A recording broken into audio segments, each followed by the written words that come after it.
తొక్కేసేసి మొత్తం పెట్టుకొని ఇక మేము ఇది చేసినాం, మేము అది చేసినాం, మేము ఇది చేసినాం. ఒకడన్నా ఉన్న ఆడయాన్లా కనీసం దయచేసి నేను తప్పుగా అనుకోకండి, బాధ అనిపిస్తూ ఉన్నది ఒక్కొక్క మాట మాట్లాడుతూ ఉంటే.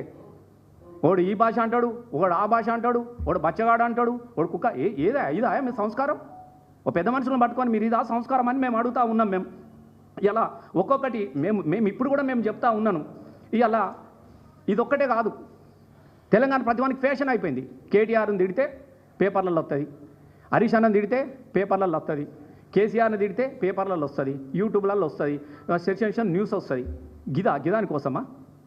అందుకే మేము ఏం అడుగుతున్నామనంటే ఆ మాట అనే ముందు నిజాలు తెలుసుకొని మాట్లాడాలి. మీ ముఖాలకు ఎన్నో మళ్ళీ చెప్తా ఉన్నా, ఇది చివరి పాలన, కాంగ్రెస్ పాలన. నేను మళ్ళీ తాపకి చెప్తున్నా, మరణ వాంగ్మూలాన్ని రాసిస్తా మీకు పాత్రికేయుల సాక్షిగా. ఇది మళ్ళీ గెలిస్తే నా తలకాయని తీసేసి గాంధీ భవన్ కాడ వేలాడగట్టురా. నేను మరణ వాంగ్మూలం కూడా రాత. వీళ్ళ జీవితంలో ఇంకా రారు. ప్రజలు విసిగిపోయిరు, వీళ్ళ మాటలు భరించలేని పరిస్థితులు వచ్చినారు. టీవీలు అత్తే బంద్ చేయరా అంటారు. అమ్మతో చెప్తారు, చూడకుండానే డిలీట్ చేస్తారు యూట్యూబ్లలో. గట్లాంటి చండాలమైనటువంటి భాష, మదమెక్కినటువంటి అహంకారం, పదవిలతోని విర్రవీగుతూ మాట్లాడేది మంచి పద్ధతి కాదు అని చెప్పేసి నేను చెప్తా ఉన్నా. ఇవాళ నేను సూటిగా చెప్తున్నా, అద్దెంకి దయాకర్ కూడా నాకు మిత్రుడే, జేఏసీలో పనిచేసినాం. మరి పనిచేసినప్పుడు కేసీఆర్ విలువ నీకు తెలియదా? మాట్లాడేటప్పుడు ఏదో వచ్చింది, ఒరినో ఒకటి పడేసారు.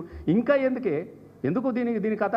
నువ్వు ఒరితే నీకేమి ఇచ్చేయలేదు, వాళ్ళే తనక సస్సూరిగా వచ్చేలేదు. నేను ఇప్పుడు కూడా చెప్తా ఉన్నా, మేము కాంగ్రెస్, మేము ఇందిరమ్మ కాంగ్రెస్, మా కాంగ్రెస్. ఇవోయా గా హనుమంతరావు కన్నా పెద్ద సిపాయి వాను ఆయన పదవి గుంజుకున్నారు మీరు. గా అంజనీ యాదవ్ అక్క వాళ్ళు తెలంగాణ వాళ్ళ కాంగ్రెస్ వాళ్ళు ఆయన పదవులు గుంజుకున్నారు, సంకలు పెట్టుకొని ఇక వాళ్ళ మీదనే ఇక మాట్లాడుతున్నారు, మేం కాంగ్రెస్ అని. మీ మాటలు వింటే ఇందిరమ్మ తల్లి నిజంగా బతికుంటే ఈ నటనను చూసి అమ్మతో ఉరి పెట్టుకొని చచ్చిపోవామే. అకంత నటిస్తున్నారు ఇందిరమ్మ అని చెప్పేసి. నేను ఒకటే చెప్తా ఉన్నా, స్థాయి తెలుసుకొని మాట్లాడండి, గొప్పగా ఎదగండి, ఎవరు వద్దంటలేరు. ఎస్, పాలన మీద చర్చ పెట్టండి. అడిగినరు, ఇలా హరీష్ అన్న కూడా అన్నాడు, మరి ఇప్పుడు నీళ్ళెట్లు ఇడిచారు, పాలములా నీళ్ళెట్లు వచ్చినాయి అంటున్నా నేను. ఇలా గోదావరి మీద చర్చ పెట్టండి. ఇలా బనకచర్ల దాంది కూడా అవన్నీ ఎక్కడి నుంచి వచ్చినాయి చెప్పండి. ఇలా ఎందుకు రద్దు అయినాయి? కేసీఆర్, హరీష్ అన్న, కేటీఆర్ గారు వీళ్ళు మాట్లాడితేనే కదా ఇలా మళ్ళా జీవోలని. ఎస్, ప్రజల వైపు నిలబడ్డారు. మీకు ప్రజల చేత వాళ్ళకి పనిచేయడం మీకు చేత కాదు, మీరు మాట్లాడలేరు. మాట్లాడాలో మీద పడ్డ వాళ్ళ మాట ఏడవడం అనేది ఈ సరి అనేది కాదు. ఇంకొకటి అంటాడట, వాడవాడు మా దగ్గర ఉండే కమిషన్ల నారాయణ అని, మా దగ్గర ఎమ్మెల్యే గెలిచిండు. రంపం తీసి దానికి ఇట్లా కారం పెట్టి ఉప్పు పెట్టి నాలుకో గోత్తడట. మరి అక్క ఇది ఎక్కడి కథ? రంపాలతో నాలుకలు కోసుడు ఉన్నారే, ఏమైనా చూసిరా మీరు? ఏం భాషనే అని ఇది?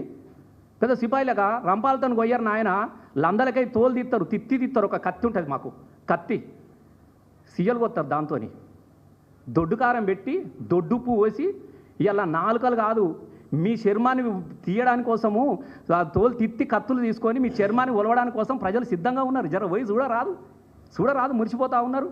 కాబట్టి స్థాయికి మించిన మాటలు మాట్లాడద్దు దయచేసి. చదువుకున్న వాళ్ళు ఎస్, పరిపాలన సంబంధమైనటువంటి మాటలు మాట్లాడితే ఎవరైనా స్వీకరిస్తారు. నేను 100% చెప్తా ఉన్నా, ఇప్పటికైనా మీ పద్ధతులు మార్చుకోండి, మీ భాష మార్చుకోండి, మీ స్థాయిని పెంచుకోండి తప్ప ఈ దిగజారుడు మాటలు అనేది మాట్లాడదు. నేను మళ్ళీ చెప్తా ఉన్నా, ఇలా కేటీఆర్ అనేటోడు కేసీఆర్ కొడుకే కాదు, కేటీఆర్ అనే వ్యక్తి ప్రజల మనిషి. ఇలా ప్రతిపక్షం తెలంగాణ ప్రజల వైపు నిలబడ్డటువంటి సిపాయిగా నిలబడ్డాడు కాబట్టి వచ్చిండు. గుర్తుపెట్టుకోండి, దొంగలు వారిపోతారు, సిపాయిలు నిలబడతారు. ఇలా సిపాయి కేటీఆర్ అవుతాడు తప్ప దొంగలకి ఎన్నడూ కూడా తిరిగి అధికారం దక్కదు. మరి ఈ సందర్భంగా పాత్రికేయ మిత్రులకు కూడా నేను హృదయపూర్వకంగా ధన్యవాదాలు తెలియజేస్తా ఉన్నా. Thank you. వీళ్ళందరూ ఇప్పుడు మాట్లాడేవాళ్ళు అందరూ ఒకరు కాదు, ఇద్దరు కాదు, మాట్లాడేవాళ్ళు అందరూ ఉన్నారు కదా, ఒకరు కాదు, అందరూ ఉన్నారు. నేను ఇప్పుడు దయాకర్ ఉండొచ్చు, ఆ కావంపల్లి ఉండొచ్చు, 4 సార్లు ఓడిపోయిండు, 4వ గెలిచిండ్రు, ఈయన 2 సార్లు ఓడిపోయిండు. మరి ఒక్కసారన్నా కేటీఆర్ ఓడిపోయిందా? నేను అడుగుతా ఉన్నా, ఒక్కసారన్నా ఓడిపోయిందా ఈ క్షణానికి? నేనేమంటా, ఆయన కాదు, చాలామంది ఉన్నారు అట్లాంటి వాళ్ళు, 100% ఉన్నారు. ఒక్కడే కాదు, ఇలా మదయాసి మాట్లాడతలేడా? ఎన్నడా గెలిపాడు వెనుకడికి ఎన్నడో కీర్తి పూర్వము ఒక ఆయన అమెరికా నుంచి వచ్చి ఎంపీ అయిపోయాడు, ఓడిపోయాడు, మళ్ళీ గెలవలేదని ఒక చరిత్ర ఉన్నది తప్ప ఆయన కూడా మాట్లాడు. అసెంబ్లీ నువ్వు పోతావా? మదయాసి పోతావు అసెంబ్లీకి? నేను రానిస్తాడా? నీకున్నదా అంటున్నా నేను. అరే ఎట్లా మాట్లాడతారా? నాకు అర్థం ఏమైనా మాట్లాడినట్టే అసెంబ్లీకి రారా అంటే మరి వస్తాం తట్టుకుంటారా? కేటీఆర్ ఇక్కడ మీరే అన్నారు కదా, ఆడికి వస్తావోరా, ఈడికి పోదామా ఆడికి పోదామా అంటారు చూడు. వెనకడికి రాను, బొంబాయికి రాను అని చేసినట్టు ఐటమ్ సాంగ్ వేసి పారేసేసి అవే నువ్వు ఆడికి వస్తావా, నేను ఈడికి వస్తావా అంటే మరి ఈడికి వస్తే ఎందుకు రాలేదు? నేనేమన్నా ప్రతి ఒక్కరిని చెప్తా ఉన్నాను, నేను గర్వంతో చెప్పట్లేదు. దయచేసి హరీష్ అన్న కావచ్చు, లెక్క పొద్దున లేస్తే మీకు ఇది చేసినవే, రైతులు చల్లగా బతుకురి, జర ఓపికగా ఉండాలి, ఇలా వర్షాకాలం తక్కువ ఉన్నది, ఇలా ఆరుతాడి పంటలు వేసుకోండి, లేకుంటే గిదిత్తా అని చెప్తాడా? పొద్దుగా లేతే గివ్వేనా అవేమన్నా అసలు ఎవడన్నా ఒక మెసేజ్ ఇచ్చేటోళ్ళు ఉన్నారా? మరి బాగా పెద్ద సిపాయిలు మరి ఎందుకు పోలేదు? ఈ మధ్యాస్కు కానీ అద్దెంకి దయాకర్ కానీ ఎందుకు పోలేదే? ఇప్పుడు ఆయన స్థాయి కాదన్నావు, కేటీఆర్ కన్నా తక్కువ స్థాయి కదా నీది దయాకర్ అన్న. నేను అడుగుతా, మరి నువ్వెందుకు పోలేదే? సోమాజ్ కూడా నేను నిన్ను అడుగుతా ఉన్నా. ఈ పక్క పంటోడు ఎందుకు పోలేదు? నేను అడుగుతున్నా. ఆ పక్కకు ఎందుకు పోలేదు? నేను అడుగుతున్నా. సరే మీది పెద్ద స్థాయి కావచ్చు, మరి తక్కువ స్థాయిలో మీరు ఉన్నారు కదా, మీరన్నా పోవచ్చు కదా. మీ ముఖ్యమంత్రి చెప్పినటువంటి సవాల్ను స్వీకరించి మీరు పోవచ్చు కదా నేను అడుగుతా ఉన్నా. పోయి చర్చ పెట్టనుంటివి. మీకు అది శాత కాదు, మాది శాత కాదు. సందుల దూరాలే బావు మనాలే పీకాలి పత్త లేకుండా కుయ్యి అని కూడా తోకలు జాడించుకుంటా. ఇదేం కథనే నాకు అర్థం కాదు. ఏడ మాట్లాడుతుంటే గివే భాషలు ఉన్నాయి. పొద్దున్న లేసదాలు ఇప్పించుకో, కానీ అది గివే భాష మాట్లాడేది చదువుకున్నాను.